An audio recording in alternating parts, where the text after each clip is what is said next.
व्यक्ति दूर रही परामर्श दी। आसतु जानिबा मंकी पॉक्सर लक्षण कौन। मंकी पॉक्स एक भूताणु जनित संक्रामक रोग।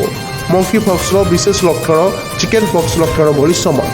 संक्रमित हेले शरीर नाली दाग देखा जाए। शरीर में किसी स्थान फुलीजा सह दरज होता है। ज्वर, मुंडबिंधा, मांसपेशी जंत्रणा, थका अनुभव हुए। लक्षण सबू 2 ରୁ 5 दिन पर्यंत देखा जाए।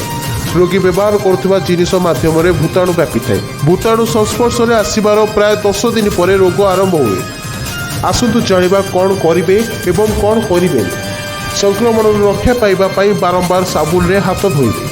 संक्रमित रोगी व्यवहार करुवा जिनिस दूर रहिबे। चर्म को घोड़ाई रखा सह पशुओं ठारू दूरेई रहिबे। विशेषकर मूषा और मांकड़ ठारू दूर रहिबा आवश्यक। सचेतन रहिले ही मंकी पॉक्सर निराकरण संभव। रिपोर्ट जागृत 24 न्यूज।